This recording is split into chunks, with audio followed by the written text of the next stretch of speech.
Hello बच्चों, तो कैसे हैं आप सब लोग। यार मैं उम्मीद करता हूँ आप बहुत ही ज़्यादा बेहतरीन होंगे। और बेटा जो आपकी पढ़ाई है वो ऊपर से ऊपर लेवल की चल रही होगी।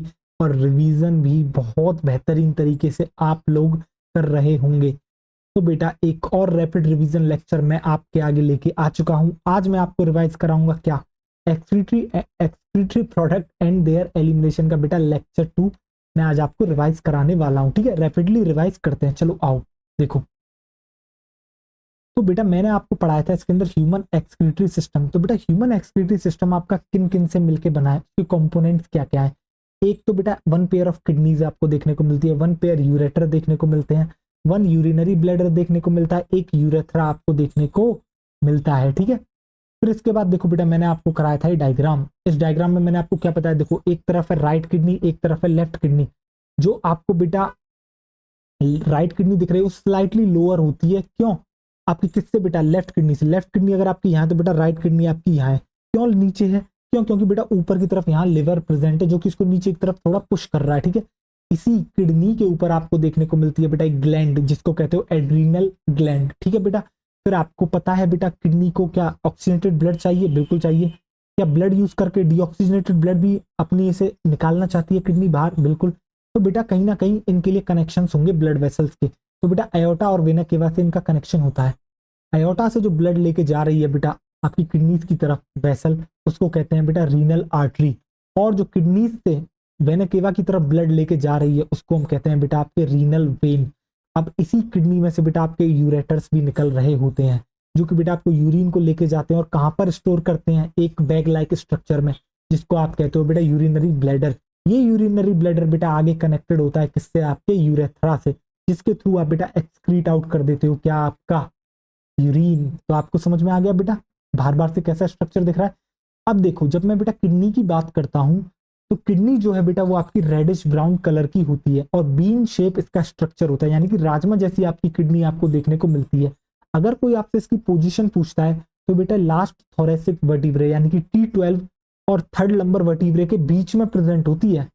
तो बेटा T12 से लेके L3 तक जो है आपकी किडनी प्रेजेंट है। और ये आपकी क्लोज होती है किसके बेटा, dorsal inner wall of abdominal cavity. तो एब्डोमिनल कैविटी की जो बेटा डोर्सल वॉल होती है उसके क्लोज आपको देखने को मिलती है कौन, किडनीज। देखो बेटा किडनी की पोजीशन तो बिल्कुल पीछे की तरफ दिख रही है। पीछे वाले को क्या कहते हैं, डोर्सल, आगे वाले को क्या कहते हैं, वेंट्रल। तो तेरे जो एब्डोमिनल कैविटी है इसकी बेटा वॉल होगी, बिल्कुल होगी। तो एक वेंट्रल वॉल होगी, एक डोर्सल वॉल होगी। तो डोर्सल वॉल की जो तो बेटा जो तेरी डोर्सल वॉल होती है उसके क्लोज आपकी कौन प्रेजेंट होती है, आपकी किडनी। बताओ बेटा आपको समझ में आ गई ये वाली बात, is it clear to you or not. क्या बेटा आपको क्लियर हो गई, बिल्कुल बेहतरीन तरीके से आपको क्लियर हो गई होगी। तो देखो बेटा जरा ध्यान से, अब आपको बेटा वर्टिब्रल कॉलम दिख रहा है। आपको पता है cervical, thoracic, lumbar, sacrum, coccyx, इस तरीके से आपके रीजन्स प्रेजेंट होते हैं वर्टिब्रल कॉलम में। तो बेटा सर्वाइकल कितने होते हैं आपके, 7 होते हैं। थोरेसिक कितने होते हैं वर्टिब्रे, 12 होते हैं आपके। लंबर होते हैं 12। तो बेटा एक तरीके से ये आपका क्या कर रहे हैं, स्केलिंग का काम कर रहे हैं। तो आपकी किडनी T12 से लेके आपके L3 तक प्रेजेंट होती है। ठीक है, आपको समझ में आ गया बेटा, बेहतरीन तरीके से समझ में आ गया होगा। अब देखो जरा ध्यान से बेटा, अब हम इसके बाद आगे बढ़ते हैं, आइए। फिर इसके बाद हम बात करते हैं बेटा किडनी की डायमेंशंस के बारे में। तो किडनी की जो लेंथ होती है वो 10 से 12 सेंटीमीटर होती है, विड्थ 5 से 7 सेंटीमीटर होती है। जो थिकनेस होती है बेटा वो 2 to 3 सेंटीमीटर होती है। और जो बेटा आपका वेट होता है वो आपके क्या होता है बेटा, जो आपका वेट जो होता है बेटा ऑन एन एवरेज वो होता है 120 ग्राम से 170 ग्राम के बीच में।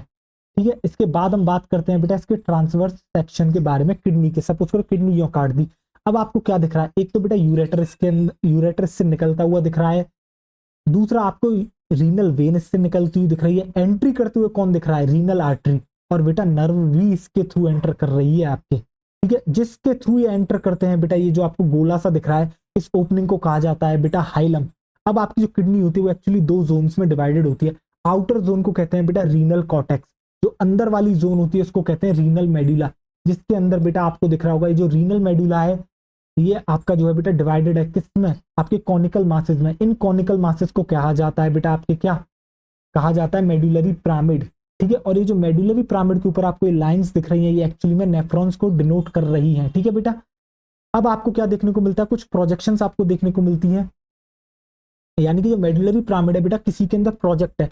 और जिन प्रोजेक्शन के अंदर प्रोजेक्ट है बेटा उसको कहते हैं आपके कैलिक्स। ठीक है, ये कैलिक्स आपके ओपन करते हैं किसमें, आपके बेटा एक फनल शेप स्ट्रक्चर में, जिसको आप कहते हो क्या, आप रीनल पेल्विस। तो आपको समझ में आ गया बेटा। और किडनी के आउटर लेयर में बेटा आपकी क्या होती है, किडनी की एक आउटर लेयर प्रेजेंट होती है जिसको कहा जाता है रीनल कैप्सूल, और ये टफ फाइब्रस कनेक्टिव टिश्यू होता है आपका। ठीक है बेटा, अब आपने क्या देखा, जो आपका कॉर्टेक्स वाला हिस्सा है वो आपके दो पिरामिड यानी काफी सारे पिरामिड्स के बीच में घुसा हुआ है बेटा। ये जो एक्सटेंड कर रहा है ना कॉर्टेक्स का पार्ट, जो आपके पिरामिड्स के बीच में प्रेजेंट है, उसको हम कहते हैं कॉलम्स ऑफ बर्टिनी। क्या आपको समझ में आ गया बेटा पूरा स्ट्रक्चर?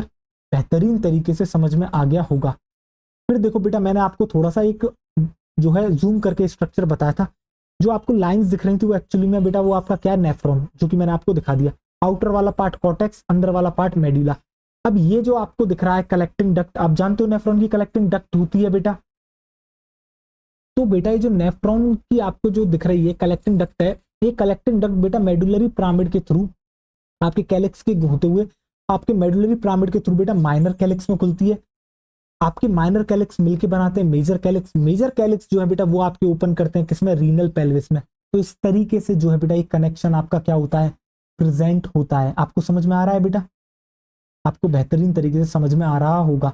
और वही सारी बातें बेटा मैंने यहाँ पर लिखी है कि किडनी में आपकी दो जोन्स होती हैं, एक आउटर जोन एक इनर जोन।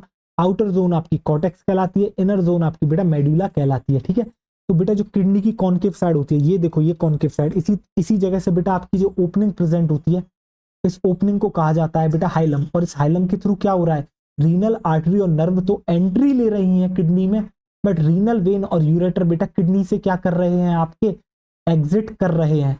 बताओ बेटा क्लियर हो गया आपको? बेहतरीन तरीके से क्लियर होगा। फिर देखो बेटा, ये जो हाइलम होता है ये आगे लीड करता है फनल शेप एक स्पेस में, जिसको कहा जाता है रीनल पेल्विस, जिसके अंदर आपको प्रोजेक्शंस देखने को मिलती है। इन प्रोजेक्शंस को कहा जाता है कैलाइसिस। ठीक है बेटा, उसके बाद मैंने लिखा जो मेडुला होता है वो डिवाइडेड होता है कुछ कॉनिकल मासेस में। इन कॉनिकल मासेस को कहा जाता है बेटा मेडुलरी पिरामिड। जो ये जो मेडुलरी पिरामिड होते हैं बेटा प्रोजेक्ट कर रहे होते हैं किसके अंदर, कैलाइसिस के अंदर। तो कैलाइसिस क्या है एक्चुअली में, वो है बेटा आपकी प्रोजेक्शंस। और इनके अंदर जो प्रोजेक्ट कर रहा है वो कौन कर रहा है, वो कर रहा है बेटा आपका मेडुलरी पिरामिड। क्या बेटा आपको क्लियर हो गया? ये बेहतरीन तरीके से क्लियर हो गया होगा। फिर बेटा मैंने आपको बताया जो पार्ट होता है कॉर्टेक्स का जो एक्सटेंड करता है किसके बिटवीन, बेटा मेडुलरी पिरामिड्स के बिटवीन, किसकी फॉर्म में, रीनल कॉलम्स की फॉर्म में। इसको कहा जाता है बेटा आपका क्या, कॉलम्स ऑफ बर्टिनी। क्या कहा जाता है, इसको कहा जाता है बेटा आपका कॉलम्स ऑफ बर्टिनी। ठीक है, देखो बेटा फिर इसके बाद मैंने कहा बेटा जो आपकी ईच किडनी होती है उसके पास आपको 1 मिलियन नेफ्रॉन देखने को मिलेंगे। 1 मिलियन मतलब बेटा 10 लाख नेफ्रॉन्स आपको देखने को मिलती हैं। नेफ्रॉन क्या होती है, कॉम्प्लेक्स ट्यूबुलर स्ट्रक्चर्स होती हैं, और यही बेटा स्ट्रक्चरल फंक्शनल यूनिट है आपकी किसकी, किडनी की। ठीक है, एक मिनट, शायद हम ज्यादा आगे आ गए, रुको बेटा। फिर मैंने आपको नेफ्रॉन के बारे में बात करी। तो नेफ्रॉन बेटा आपका दो पार्ट से मिलकर बना हुआ है, एक है ग्लोमेरुलस, दूसरा है बेटा रीनल ट्यूब्यूल्स। तो जो आपका ग्लोमेरुलस होता है उसके अंदर आपको देखने को मिलती है Bowman's capsule, proximal convoluted tubule, loop of Henle, distal convoluted tubule, और बेटा आपके कलेक्टिंग डक्ट। जब भी बेटा आप इन सब का नाम सुनोगे, Bowman capsule, proximal convoluted tubule, loop of Henle, distal convoluted tubule, collecting duct, आप बेटा छूटते ही कह दोगे ये सारी रीनल ट्यूब्यूल्स है।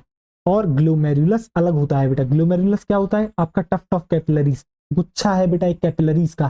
फिर आप जानते हो बेटा ये जो कैपिलरीज हैं जिनको हम ग्लोमेरुलस कह रहे हैं, ये बोमन कैप्सूल के साथ मिलके इस पूरे के पूरे स्ट्रक्चर को, एंटायर स्ट्रक्चर को कहा जाता है बेटा मेल्फिगियन बॉडी, या फिर बेटा रीनल कॉर्पस्कल। क्या कहा जाता है, मेल्फिगियन बॉडी, या फिर बेटा आपका रीनल कॉर्पस्कल। ठीक है बेटा, देखो फिर इसके बाद आप देखते हो बेटा जो LOH यानी कि लूप ऑफ हेनले होता है, और जो कलेक्टिंग डक्ट है वो एक्चुअल में बेटा आपके मेडुला वाले पार्ट में प्रेजेंट है।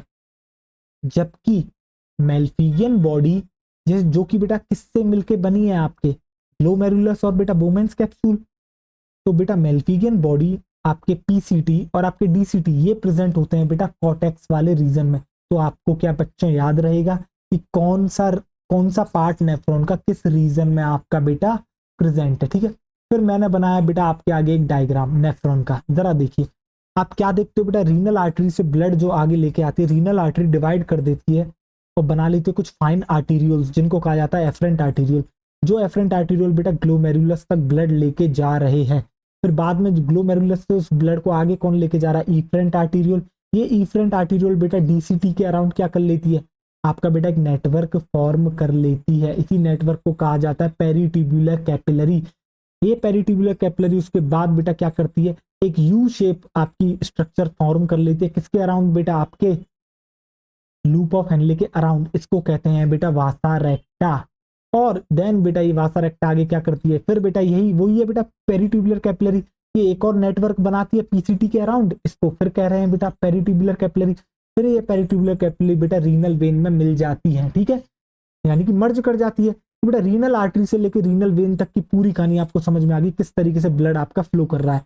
अब बेटा ग्लोमेरुलस में जब ब्लड पहुंचेगा तो होता क्या है, यहाँ पर होता है बेटा हाई प्रेशर। कैसे हाई प्रेशर है, क्योंकि एफरेंट आर्टीरियोल इतनी मोटी है और इफरेंट आर्टीरियोल इतनी है, तो बेटा इतने में ज्यादा फ्लूइड आ रहा है, इससे कम फ्लूइड जाएगा, तो फ्लूइड आपका ग्लोमेरुलस में इकट्ठा होना शुरू हो जाएगा। फ्लूइड इकट्ठा होगा तो बेटा वो क्या करेगा, प्रेशर इंक्रीज करेगा। प्रेशर इंक्रीज होगा तो बेटा ये यहाँ से छन्ना शुरू करेगा, फिल्ट्रेशन होगा, तो इससे क्या होगा, एक फिल्ट्रेट बनेगा। तो बोमन कैप्सूल में फिल्ट्रेट आएगा, फिर बेटा वो पीसीटी में जाएगा, पीटीसीटी पीसीटी से फिर जाएगा बेटा आपके लूप ऑफ हेनले में। तो नीचे की तरफ जो लूप ऑफ हेनले जा रही है उसको कहते हैं डिसेंडिंग लूप ऑफ हेनले। तो डिसेंडिंग से जाएगा बेटा असेंडिंग लूप ऑफ हेनले में। असेंडिंग लूप ऑफ हेनले बेटा थिन और थिक दोनों पार्ट से मिलकर बनी हुई है, जो कि आगे जाके बेटा डीसीटी के साथ डीसीटी में ओपन कर जाता है, और डीसीटी ओपन कर जाती है कलेक्टिंग डक्ट में, ठीक है बेटा। इसी तरीके से देखो वासा रेक्टा में, देखो आप देखोगे क्या बेटा, जब आपका जो लूप ऑफ हेनले में, जब असेंडिंग लूप ऑफ हेनले में इस तरीके से आपका, एक मिनट रुको, जो आपका डिसेंडिंग लूप ऑफ हेनले इस तरीके से आपका फ्लो चल रहा है, तो उस समय बेटा वासा रेक्टा में इस तरीके से। तो जब ये असेंडिंग है आपकी कौन, आपकी लूप ऑफ हेनले, तो बेटा डिसेंडिंग है कौन, आपकी वासा रेक्टा। तो देख रहे हो बेटा इस तरीके से फ्लो अपोजिट चल रहा है। इसी फ्लो के बेसिस पे हमने बेटा असेंडिंग और डिसेंडिंग शब्द का इस्तेमाल करा है। जब फ्लो बेटा आपके ऊपर की तरफ है तो उसे असेंडिंग कहते हैं, जब फ्लो नीचे की तरफ है तो उसे डिसेंडिंग कहते हैं। इसी बेसिस पे वासा रेक्टा असेंडिंग भी है, डिसेंडिंग भी है, लूप ऑफ हेनले असेंडिंग भी है, डिसेंडिंग भी है। समझ में आ गया बेटा। और यही जो अपोजिट आपका जो फ्लो चल रहा है, इसी की वजह से फॉर्म होता है एक मैकेनिज्म जिसको कहते हैं काउंटर करंट। करंट मतलब समझते हो बेटा, करंट मतलब होता है फ्लो, काउंटर मतलब अपोजिट। जो अपोजिट फ्लो होता है बेटा इसी को कहा जाता है काउंटर करंट मैकेनिज्म। जानेंगे बेटा आगे के लेक्चर्स में किस तरीके से वर्क करता है। फिर देखो बेटा बोमन कैप्सूल्स क्या है, आपका डबल वॉल्ड है, ठीक है। बोमन कैप्सूल क्या है बेटा, आपका डबल वॉल्ड है। और बेटा एक बात हम यहाँ पे लिखना भूल गए, आपको लेक्चर में हमने नहीं लिखी, जो कि बात है बेटा आपकी क्या, ये कप शेप स्ट्रक्चर होता है बेटा। तो बेटा मैं अभी लिख देता हूँ, रुको एक मिनट देना जरा, रुको। तो चलो बेटा इस बात को लिख देते हैं कि जो बोमन कैप्सूल होता है वो कप शेप स्ट्रक्चर होता है आपका। तो आइए एक बार कलर ले लेते हैं बेटा, और यहाँ पे लिख देते हैं जो बोमन कैप्सूल होता है वो कैसा होता है आपका बेटा, कप शेप स्ट्रक्चर। दिख रहा है बेटा इस तरीके से कप शेप स्ट्रक्चर है। मैंने बोला तो था यार लेक्चर पढ़ाते समय, शायद लिखाना भूल गया, कप शेप्ड स्ट्रक्चर। वैसे टेंशन ना लो, ये आगे के लेक्चर्स में आपको देखने को मिलेगा बेटा, ठीक है। देखो तो आपको समझ में आ गया। अब देखो जरा ध्यान से, तो बेटा वुमेन्स कैप्सूल कैसा है आपका, कप शेप्ड स्ट्रक्चर है। इसके अलावा डबल वॉल्ड होता है, एक है इनर वॉल, एक है आउटर वॉल। आउटर वॉल को कहते हैं पैराइटल लेयर, इनर वॉल को कहते हैं विसरल लेयर। जो ग्लोमेरुलस है वो क्या है बेटा, गुच्छा है कैपिलरीज का, tuft of capillaries. PCT DCT क्या है बेटा आपके, ये हाईली कॉइल्ड ट्यूबुलर रीजन्स है बेटा, ठीक है। आपको कॉइलिंग देखने को मिली थी। हेनलेस लूप क्या होती है, हेनलेस लूप बेटा आपकी हेयर पिन शेप्ड स्ट्रक्चर है, ठीक है बेटा, hair pin shaped. Ascending loop of Henle भी होता है, डिसेंडिंग लूप ऑफ हेनले भी होता है। असेंडिंग लूप ऑफ हेनले में बेटा आपके थिन और थिक दोनों पार्ट प्रेजेंट होते हैं। डिसेंडिंग लूप ऑफ हेनले बेटा बिल्कुल सेम पतली सी आपकी क्या है, एक ट्यूब है। डीसीटीज जो होते हैं बेटा, कई सारे नेफ्रॉन के डीसीटीज होते हैं, वो आपके एक स्ट्रेट ट्यूब में आपके ओपन करते हैं। इसी स्ट्रेट ट्यूब को कहा जाता है कलेक्टिंग डक्ट। इसलिए हम एक बात लिखते हैं कि कलेक्टिंग डक्ट नेफ्रॉन का हिस्सा तो है, but it is not a part of single nephron, कि भैया ये कोई एक सिंगल नेफ्रॉन का हिस्सा नहीं है। कई सारे नेफ्रॉन्स, मतलब देख रहे हो बेटा कलेक्टिंग डक्ट के अंदर कई सारे नेफ्रॉन्स की ओपनिंग हो रही है आपके, आप मतलब समझ रहे हो ना बेटा, डीसीटीज ओपन कर रहे हैं काफी सारे नेफ्रॉन्स के आपके कलेक्टिंग डक्ट में। देखो बेटा इसके बाद मैंने क्या कहा, कई सारे कलेक्टिंग डक्ट आपके कन्वर्ज करते हैं और ओपन करते हैं रीनल पेल्विस में, डायरेक्टली नहीं, किसी के थ्रू, किसके थ्रू, मेडुलरी पिरामिड्स के थ्रू, जो कि आपके कैलाइसिस में प्रेजेंट है। फिर मैंने बताया बेटा पेरिट्यूबुलर कैपिलरीज क्या है बेटा, जो एफरेंट आर्टीरियल जो आपकी इमर्ज हुई है कहाँ से, ग्लोमेरुलस से, वो आगे जाके फॉर्म करती है fine network of capillaries. Capillaries का एक नेटवर्क बनाती है अराउंड रीनल ट्यूब्यूल्स, यानी कि पीसीटी और डीसीटी। इसी को कहते हैं बेटा पेरिट्यूबुलर कैपिलरी। फिर इसके बाद मैंने बताया बेटा आपको वासा रेक्टा के बारे में। तो क्या होती है वासा रेक्टा, वासा रेक्टा कुछ नहीं बेटा, आपकी एक माइन्यूट वेसल है, पतली सी आपकी वेसल है, जो कि बेटा पेरिट्यूबुलर कैपिलरीज के अराउंड क्या करती है, आपके रन करती है। सॉरी माफ करना, जो देखो गलत निकल गया अभी, आपकी वासा रेक्टा जो है बेटा माइन्यूट वेसल है, इसकी पेरिट्यूबुलर कैपिलरी की, जो लूप ऑफ हेनले के अराउंड बेटा पैरेलल रन करती है। ठीक है, कैसी शेप की होती है, यू शेप की होती है। वर्क करती है किसके साथ बेटा, आपके लूप ऑफ हेनले के साथ, और मेंटेन करती है किडनी, क्या मेंटेन करने का काम करती है, जो किडनी की एबिलिटी होती है बेटा, क्या एबिलिटी होती है किडनी की, एक तो ऑस्मोल रेगुलेशन और दूसरा बेटा कंसंट्रेटेड यूरिन फॉर्म करना। किस तरीके से होता है ये आप आने वाले लेक्चर्स में सीखोगे। फिर मैंने बताया बेटा आपको टाइप्स ऑफ नेफ्रॉन, दो तरह के नेफ्रॉन होते हैं, एक होता है जक्स्टामेडुलरी नेफ्रॉन, एक होता है कॉर्टिकल नेफ्रॉन। जक्स्टामेडुलरी नेफ्रॉन बड़ा होता है बेटा, कॉर्टिकल नेफ्रॉन छोटा होता है। जक्स्टामेडुलरी नेफ्रॉन का जो बेटा आपका क्या होता है, जो आपका लूप ऑफ हेनले होता है वो बहुत बड़ा होता है बेटा, वेरी लॉन्ग होता है, और फिर वो बेटा काफी डीपली सिचुएटेड होता है किसके अंदर, मेडुला, आपके मेडुला रीजन में। जबकि कॉर्टिकल नेफ्रॉन में ऐसा नहीं देखने को मिलता आपको। तो देखो बेटा डिफरेंसेस, डायग्राम तो आपने देख लिया कि भैया जो कॉर्टिकल नेफ्रॉन होते हैं वो मेजोरिटी में प्रेजेंट होते हैं 85%, जबकि जक्स्टा मेडुलरी नेफ्रॉन सिर्फ 15% प्रेजेंट है। लूप ऑफ हेनले जो होता है कॉर्टिकल नेफ्रॉन्स का बेटा कैसा होता है, बहुत ही ज्यादा शॉर्ट होता है, और ये एक्सटेंड करता है very little into the medulla, यानी कि मेडुला रीजन में ज्यादा इसका पार्ट प्रेजेंट नहीं है, जबकि अपोजिट है जक्स्टा मेडुलरी के लिए ये वाली बात। लूप ऑफ हेनले काफी लंबी होती है, एक्सटेंड करती है डीप किसके अंदर बेटा, मेडुला के अंदर। वासा रेक्टा वेरी वेल डेवलप होती है किसके अंदर बेटा, आपके जक्स्टा मेडुलरी नेफ्रॉन में, जबकि वासा रेक्टा कॉर्टिकल नेफ्रॉन में या तो होगी, नहीं होगी तो हाईली रिड्यूस्ड फॉर्म में होगी। कॉर्टिकल नेफ्रॉन काम क्या करते हैं बेटा, उनका काम होता है बेटा एक्सक्रीटरी और रेगुलेटरी फंक्शंस को परफॉर्म करना किडनी के, जबकि जक्स्टा मेडुलरी नेफ्रॉन का काम होता है बेटा, ये आपका इन्वॉल्व होता है कंसंट्रेट करने में, किसको, यूरिन को और वाटर को कंजर्व करने में। ये जो है बेटा इसका काम होता है। ठीक है, प्राइमरी यही काम होता है जक्स्टा मेडुलरी का। तो बेटा मैंने लेक्चर आपको यहीं तक पढ़ाया था, तो बेटा इस रिवीजन को यहीं तक रखते हैं, तो मिलते हैं बेटा अगले लेक्चर में, तब तक ढेर सारा ख्याल रखें, पढ़ाई करते रहें, ऑल द वेरी बेस्ट।